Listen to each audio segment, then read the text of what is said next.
George Hornedo, welcome. Thanks for being here for this interview ahead of the May primary. Thank you so much for having me. Let's just start out. Why are you running for Congress? Look, I'm running because I'm unafraid, and somebody has to do it. You know, as much as I like and respect Congressman Carson personally, we have to tell the truth that he's not a very good congressman. He is ranked consistently in the bottom 10% in legislative effectiveness for all his peers. We lag behind peer cities across the country in how much federal funds, that we're able to bring home. This district under his grandmother was the best in the state in voter turnout, and that's when Democrats were competing, even winning statewide. Under the congressman, we are now the worst district in the state in voter turnout. And so I think my background, lends itself well to being able to approach some of these challenges that we face that are more systemic and structural. For one, I've represented cities all over the country, from Birmingham to Jackson to Little Rock to Miami-Dade County, and also the African American Mayors Association. So I know how to kind of maneuver, the levers of power and being able to make sure that we bring more resources home. And two, my background working in national democratic politics, in the Obama administration as a presidential appointee at the Justice Department doing civil rights work on a whole host of presidential campaigns.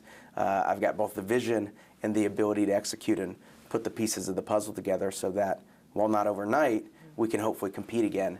And it starts here in Indy with refueling things. And I think we're actually seeing a great example right now. Early voting just started last week. So far, at this stage in early voting, there are 2.29 times as many votes as in recent cycles. And it's not enough to just say that it's national mood, because this is more votes at this stage in the cycle than in 2018, during the first Trump midterm.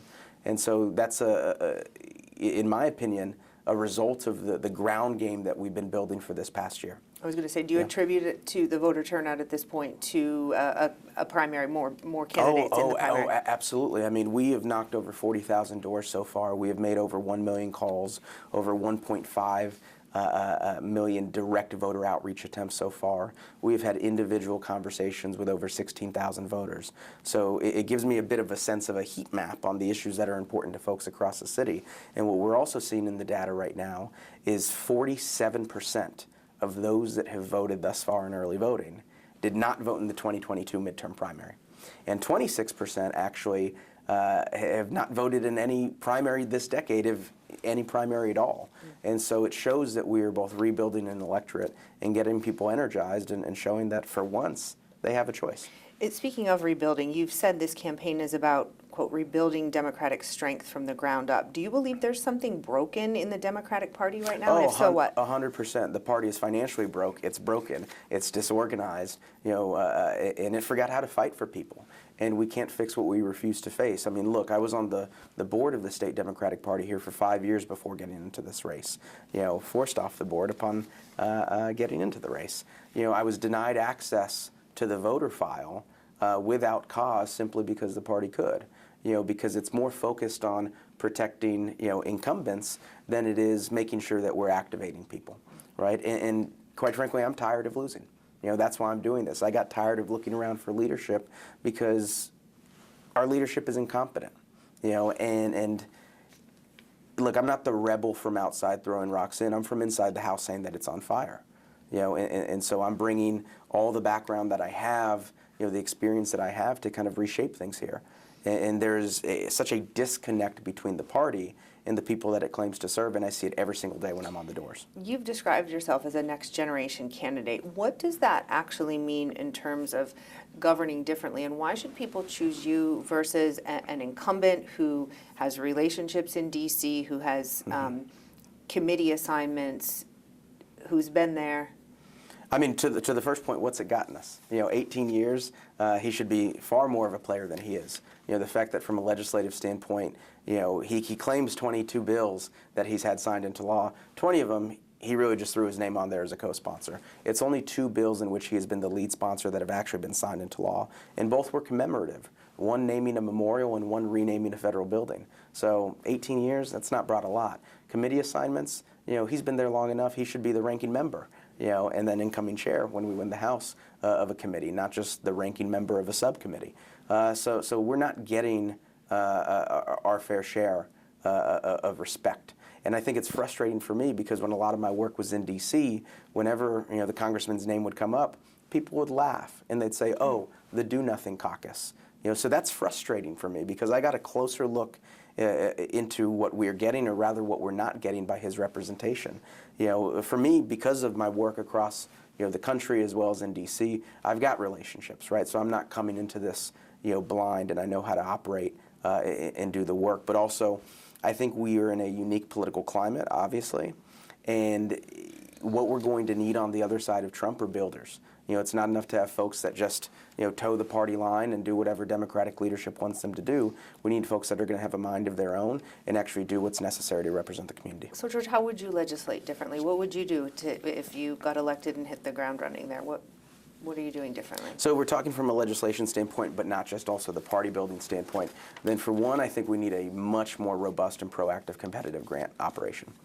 Because the way I think about it is you can't get what you don't even know exists, right? So, when I was representing cities all over the country, I was deep in the weeds on the 385 programs within the infrastructure bill, the 134 programs within the Inflation Reduction Act, right?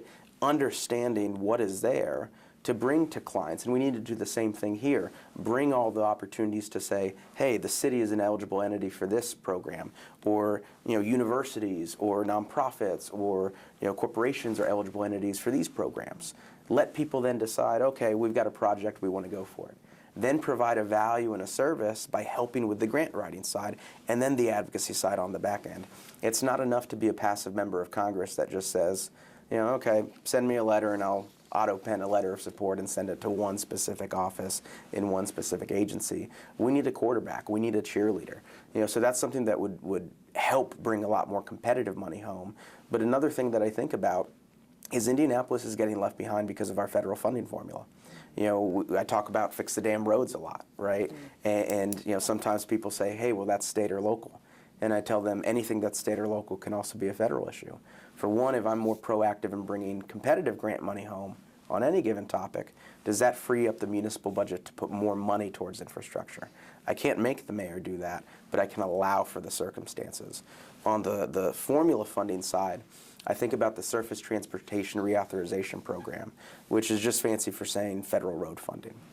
It is a program that comes, a set amount of money goes automatically to the state to administer it as it sees fit, and it's based off population size, not based off of need. And so Indy is like a lot of cities I've represented, Democratic cities and Republican states, where the dynamic exists of the Republicans withholding its fair share of funds from the community, blaming the community for its challenges, and then using that as rationale and justification to continue doing the same thing. So what if there was an alteration to the federal funding formula? Something like that is not headline news. It is a system gap, a system design issue that would have a transformative effect for a community like ours. The congressman has recently been talking about some of the money that he has brought home recently, $13 million. You think that could have been more? I mean, he's talking about earmarks. Every member of Congress gets earmarks. So he's trying to, play us for fools and think that that's a whole big thing that he fought for and got done. He got a whole bunch of applications, from folks in the district and different entities that wanted money, and he just determined what pot of money that he was already allotted and what he was going to disperse it to. So most people are going to fall for it because they don't know the ins and outs of government, but he's playing us all for fools.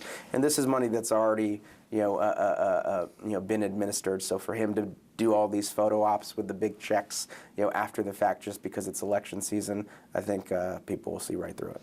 Let me ask you this. This district is considered safely Democratic, so why risk a divisive primary instead of focusing on the general?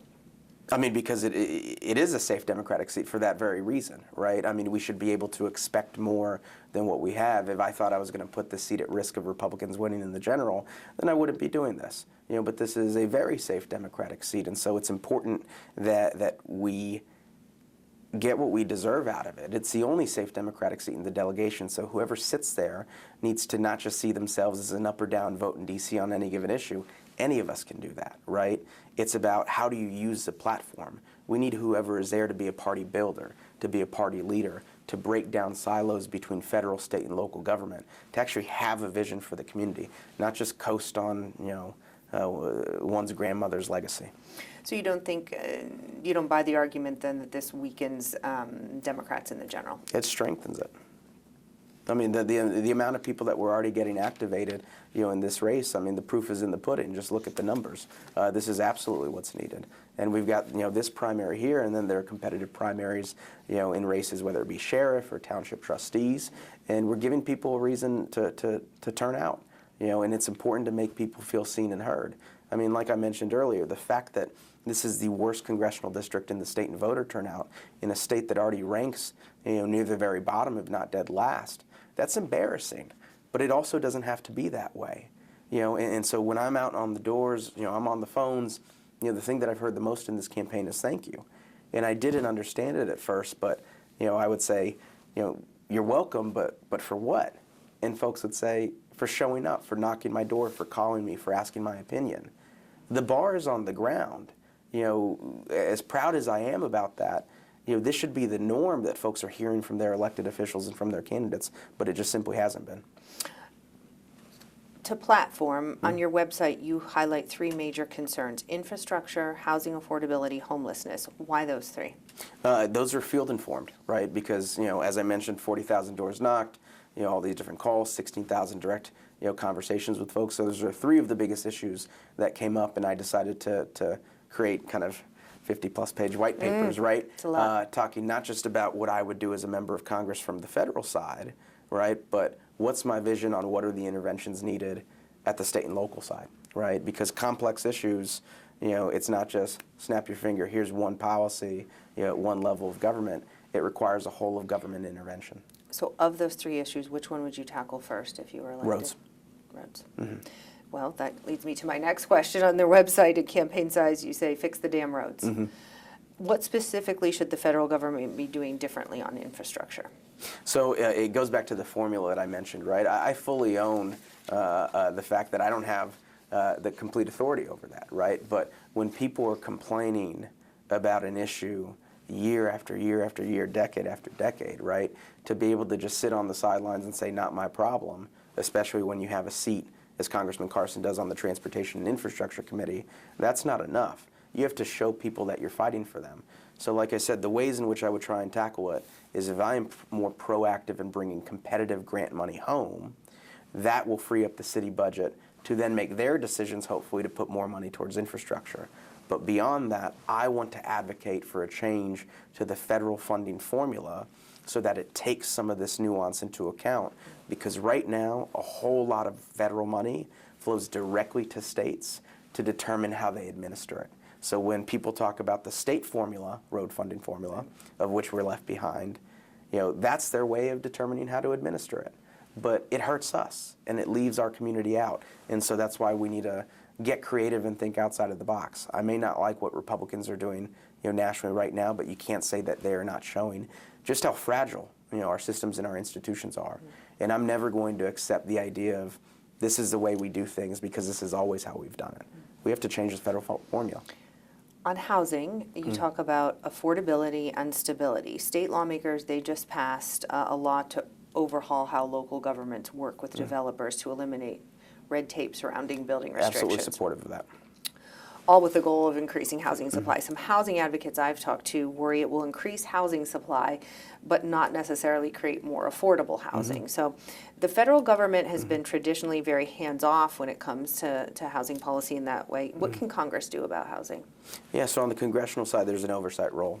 And a few months ago, unfortunately, we were in national news about an oversight committee around everything that's happening at Lugar Towers right now, right? And so why is it other members of Congress from other states that are out here asking the questions of what's happening in our community instead of our own member of Congress, right? So one, there's that oversight role. Two, there's a policy and legislative role there, so thinking about everything from housing choice vouchers, hitting only 1 in 4 eligible people, so that's something to look at. But then, like I said, in absence of a governor or mayor that have any sort of vision for the community, I think whoever sits in this congressional seat needs to force a conversation, right? Vision building is difficult. Rallying people around a vision is even harder. Executing upon a vision is the hardest. But if you don't have a vision, then you're walking aimlessly. And so, at the municipal level, There are a whole bunch of different things, right? And you mentioned one of them, kind of, looking at some of these well-intentioned but burdensome regulations around zoning and permitting and licensing that inhibit the build, of affordable housing units. At a state level, there could be everything from, establishing a housing trust, to, tenant protections, right? Indianapolis, as of a couple of years ago, was 5th worst in the country from an eviction rate perspective. This is wrong. And so I can't make the governor or the state legislature do X, Y, Z. I can't make the mayor and the council do A, B, C. But I can use my platform as a member of Congress to force the conversation. You've called homelessness, in that conversation, you've called homelessness a moral and policy failure. Absolutely. Indiana lawmakers just passed Senate Bill 285. Terrible bill. Called the state's public camping ban. So I'm sure you're familiar with it if you're saying it's terrible.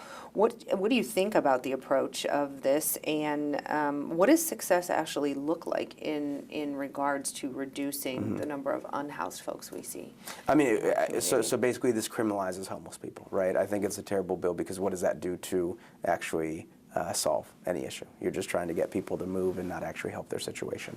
And if you're criminalizing folks, does it make it? It does make it harder for people, to get back up on their feet, right? I think the other thing we need to think about is when we talk about homelessness, I think a lot of people have in their mind, mental health issues, substance abuse, folks under the underpass, tent communities, things like that. And that's absolutely true, right? But homelessness are folks in shelters. It's families, it's children, it's couch surfing, it's sleeping in your car, right? And those sorts of examples is the vast majority of what homelessness actually is, not the stereotype that we have in our heads. I believe in a housing first model, and trying to look at best practices that are happening elsewhere across the country, and learn from that. So I speak towards some of that in that platform. So do you support federal mandates or local control on this issue, or both? Both. So, both. Yeah. Okay. I think local can be able to. So federal should set a floor. Local can be able to go. So from the top down is what you're saying. Your campaign talks about redefining public safety. What does that mean for policing in Indianapolis? So this is an issue I'm passionate about. I've done a lot of work in it. When I was in the Obama administration at the Justice Department, I was in the Civil Rights Department division specifically, and I started mere weeks before Ferguson, before Eric Garner. So it was a really sobering time. Under Attorney General Lynch, I continued to do work around community policing, and in fact helped bring her to Indianapolis to highlight IMPD for its work around officer safety, health, and wellness. A few years later, I was at the Obama Foundation, where I led mayoral outreach and engagement for its Reimagining Policing pledge in the wake of George Floyd's murder. So I actually got over 300 cities across the country and mayors to commit to reviewing their use of force policies. And so, look, I just feel like we're very reactive here. I keep coming back, if you remember, to the July 4th shootings downtown. It was about 7 teenagers, 2 or 3 died. And what was the city's response? A curfew, which I can conceptually agree with, but they didn't have the staff to enforce it. Funding, talking about funding for more cops. When funding is not the issue, it's recruitment that's the issue. And then talking about parental responsibility, which again, 100% agree with. But what does that look like to the city? It looks like $500 fines to families that would put them out. And so I think about Birmingham, which I represented, and then Baltimore, which I've done some work with. These are 2 cities that got a lot of positive press in this past year for reducing youth violence. And so what are they doing? They're much more proactive. They've got paid summer jobs for every teen who wants one. They've got, keeping rec centers open later. They've got city-organized block parties. They, have access to mental health services. They have mentorship programs, right? But then I think that doesn't go far enough because, let's peel the layer deeper. These sorts of interventions are not needed for every kid across the city. And so for me, what I've always seen is the single biggest and most shameful policy failure in this country, and it's the underlying piece of my national fair shot agenda, but it's poverty. And poverty is not a singular issue so much as it is a lens and a framework by which to look at everything else.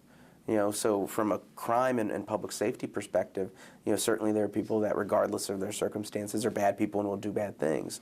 But you can't tell me that most crime is not crime of desperation.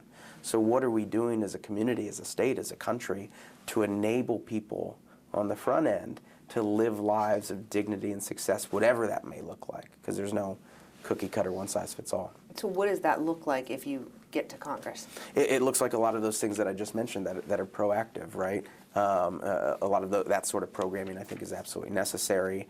You know, I think the fact that we have 1 in 4 kids here in the city living in poverty is as shocking as it is unacceptable. You know, and that's based off metrics developed over 60 years ago, when food was 1/3 of a household's expenses. Now it's 1/8. The United Way of Central Indiana has their own metric system, which shows that 40% of households here in Marion County, up to 77% in some neighborhoods, are either poverty households or households under their metric system. And so people are hurting, people are struggling. And we've got a president that's talking about $200 billion to go to Iran, you know, for a war that nobody wants, when that's money that could educate children here at home, you know, that could house our neighbors, that could feed the hungry, right? You know, how do we expect people to be able to think ahead and see a future for themselves when they're living hand to mouth and they're just trying to survive? We're going to talk about Iran in a second. To the issue of affordability and people struggling, let's talk about utilities and utility affordability.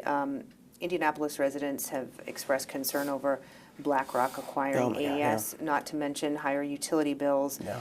At the same time, we have more data centers coming in, right? I'm sure you know a data center was given final approval to set up in Martindale-Brightwood. What's your position on data centers, and how would you help lower energy costs for consumers? Yeah, I mean, I stood with the Martindale-Brightwood community at that final hearing in opposition to the data center. And, you know, every single day I'm hearing from folks about, you know, utility costs. And it's frustrating to me to see the congressman's silence around these issues. You know, he didn't say anything around the Martindale-Brightwood data center until the day of, where he said it was an opportunity for the community to be heard, and then after it passed, you know, he you know, feigned some concern while he was silent prior. All the while, some of his top financial backers were there sitting in the front row in support of the project. You know, he feigned concern after the BlackRock acquisition of AES, at the same time taking money from both BlackRock and AES. You know, so sometimes, you know, corporate donations and things of that nature is not necessarily buying a vote. Sometimes it's buying silence. And I think that's why, you know, it was important to me early on in this campaign that I took the no corporate PAC money pledge. You know, I'm 100%, you know, funded by individuals, 80% of which is small dollar. You know, I've got 4 times as many in-district donors, folks in this community, invest in the community, than an 18-year member of Congress. Whereas 73% of his funds, you know, come from PACs, much of it corporate PACs like AES, like BlackRock, like defense contractors, and only 7% of his money is small dollar donations. So if you were elected to Congress, would you continue that pledge to Yes. take no corporate PAC money? Yes. The entire time? Yes. What do you say to the folks who argue that data centers bring in investment and tax revenue to a community? Because the other side argues that. Not enough, and it doesn't justify higher prices for everybody, including the you know, our brothers and sisters in labor that will have the jobs, right? I mean, it doesn't bring a lot of, you know, permanent jobs in the scheme of things. You know, it doesn't justify the back end. It doesn't justify a community like Martindale-Brightwood that already feels unseen and unheard, continuing to feel unseen and unheard. Look, I'm not inherently against data centers for the sake of being against data centers. I'm against bad deals, bad policy, and bad process. And in this specific example, it was all 3. You know, I support the federal bill from Senator Bernie Sanders and AOC around a moratorium on data centers. And the reason I do that is because what we're seeing right now in data centers is the early innings of the larger, you know, AI debate that's to come. And, you know, the reality is we do not have the institutional capacity in Congress to govern this general purpose technology that is reshaping in real time civic, political, you know, economic, you know, in militaristic ways of life and doing things. And so I'm very concerned, you know, as it comes to that. And if politics is already downstream from tech, as is and always has been, then it's even more so when it comes to something like AI. I mean, you've got engineers at places like Anthropic and OpenAI that can barely keep up with how fast this is moving. When the head of safety at Anthropic, you know, quit his job, said humanity is doomed, and that he was moving to Europe to write poetry, right? That's concerning. And so we need more leaders in Congress that, are versed to some degree on this, and we need to be able to increase and improve the institutional capacity so that we can govern appropriately. Let's switch to immigration. Indiana has recently strengthened its partnership with the Department of Homeland Security and ICE, holding ICE detainees in the Miami Correctional Facility. You've used phrases like abolish ICE. What does that mean in policy terms? And if ICE is abolished, then who takes over some of the jobs that they do? Yeah, I mean, when I say abolish ICE, it doesn't mean no border enforcement. That would be irresponsible, right? It means, why is this militarized, police force handling everything from immigration, asylum, and treating it as criminal by default, to handling workplace exploitation, civil rights violations, and so on. And so I think we need to take the very necessary functions and decentralize them and have it be more narrowly scoped into agencies that are better equipped to handle it. Like Department of Labor, as an example, can handle some of these pieces. And so, the congressman, I was trying to push him on abolish ICE, and, after 2 weeks, post Alex Preddy's murder in Minneapolis, he tiptoed his way into reform it, and if we can't reform it, eliminate it as we know it. And to me, there's no meat there. There's no substance. You're the member of Congress. What's the governing framework? And I personally don't believe that you can reform what has become a criminal organization that has lost the trust of the American people. So to talk about, body cameras and, don't let them wear masks, like that's going to stop anything, right? That doesn't make people feel more safe. That's not enough. You're scratching at the surface when the whole thing has rotted. That's unfortunately been something that I'm surprised that there's daylight between us on this race. Right now, the U.S. is involved in an escalating conflict with Iran, stalled peace talks, growing economic impacts, higher gas prices. The governor just implemented a 30-day suspension on the gas sales tax. He might extend that at some point. What should the U.S. strategy be at this point in terms of what we're doing over there? Get the hell out. Why are we there? Look, Ayatollah Khamenei was a brutal authoritarian leader, and I think we can all agree on that. But Americans deserve clarity on what are our objectives. What's the off-ramp? When you had, a president and his own defense secretary, kind of saying opposite things, that we're just getting started or we're ramping down, and there's a lack of clarity internally on what it is. That should concern all of us, right? This isn't what folks that I'm talking to are asking for. The 25-year IPS educator who's going to a food bank, this isn't what she wants. The mother to 2 young boys on the spectrum, that are detrimentally affected by cuts to special education, this isn't what she wants. The woman with multiple sclerosis that got turned away from food stamps because she makes $100 more than the threshold, this isn't what she wants, right? So we've got all these folks here at home that are hurting, here in Indianapolis that are hurting, yet the president is concerned about Iran and everything else on in the world. That doesn't sound very America first to me. And so it's deeply frustrating to see this, especially when the reality is all of this is just a distraction from the Epstein files. The walls are closing in. Our president is a pedophile, and that's what this is about at the end of the day. Are you comfortable with the action Congress has taken or not taken in regards to what's going on in Iran right now? We don't have a lot of power. I mean, Ro Khanna has put forth the War Powers Resolution and everything. We've seen it not go through, and so it's frustrating. Yeah. Where do you think it's headed? Do you think the conflict is going to expand from Yes. here? Or do you think that the United States is there long term? I hope not. I sure hope not. I've got yard signs out talking about no endless wars, right? Because this isn't. Who asked for this? What's this serving? How is this helping anybody? This is, like I said, this is a distraction. I had to rewatch that movie, Wag the Dog, if you knew it. It's besides the point, but this is not doing anything to solve, lower utility costs, right? This isn't doing anything to, solve our roads issue. This isn't doing anything to solve affordable housing. This is exacerbating and making worse, gas prices that already felt high, And so it's frustrating to see the disconnect yet again between our elected leaders, and the people that it's claiming to serve. And I think that's why people feel disconnected and then feel disillusioned and then eventually disengage, because they feel totally unseen and unheard. It's why people don't get involved in the political process, and that's a problem. You've said your win is inevitable. Some might say that that's a bold claim to make. What makes you so confident? I mean, so it is less about, me, because this race is not about me versus Andre Carson. This is about, urgency versus inertia. It's very clear that the community is hungry for change. So much change that we had some other challengers get into the race. But people just want somebody that feels present. People want to feel like somebody's fighting for them.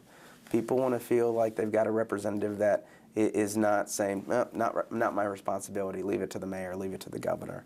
At the end of the day, nobody really knows and nobody really cares, whether solutions to come from federal, state, or local government. They just want to see their challenges solved.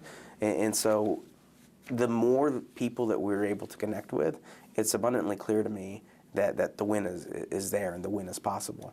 Of course, in a campaign like this, going against Universal Name ID, it's all about trying to connect with as many people as possible. I know you say it's not about you and Congressman Carson, but if voters are deciding between you and Congressman Carson, an 18-year incumbent, what's the clearest choice that they're making between the two?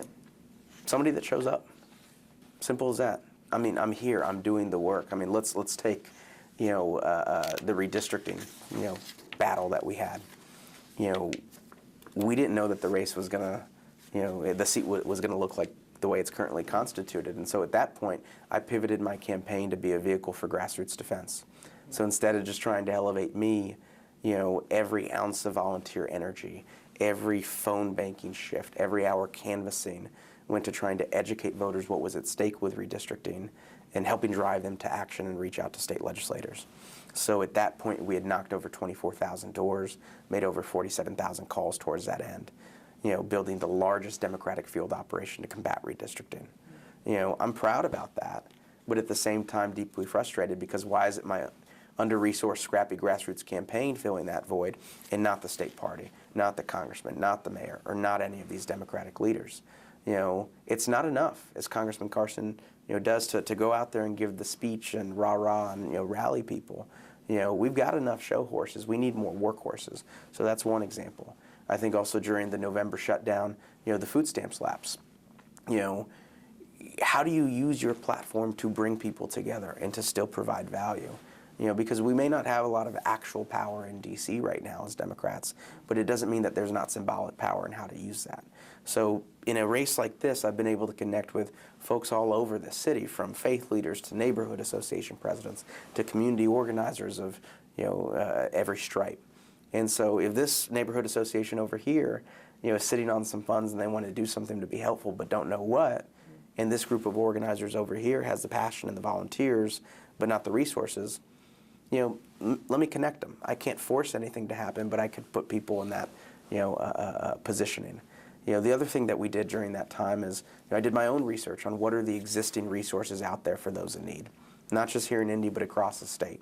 And I pushed it out to my email list, and I said, look, this is a living sheet, crowdsourced. If you're aware of anything that already exists or that is surfacing in this period in time, send it my way. Just like that, I think about 130 entries. And so there's a lot of impact that we can make without just it being a vote, right? And so we need to think about that and reimagine the role. If voters remember one thing about you and your campaign after this interview, what should it be? That I care, that I want to hear from you, that you matter, that I think you matter, right? I mean, it's a little bit unusual for a candidate to put one's personal cell phone out there everywhere. I go on interviews, I put my number out there. I have my personal cell. It's not a Google Voice, it's my actual cell, same as my wife has, and I leave it on doors, right? I'm getting yard signs with the cell phone on it, right? I genuinely want to hear from people about the challenges that they're facing in their daily lives, about what they hope to see out of their representation, because we got to get back to bottom up. Politics has been top down for way too long. You know, the biggest problem in our politics right now, before you even get to policy or message or messenger, is simply an erosion of trust. You know, in our leaders, in our parties, in the system at large. Our systems are failing us across the board.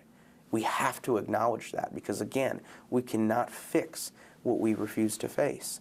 And so I hope everybody remembers that, you know, as a candidate, or if not as a candidate, or as an actual elected official, it doesn't end here.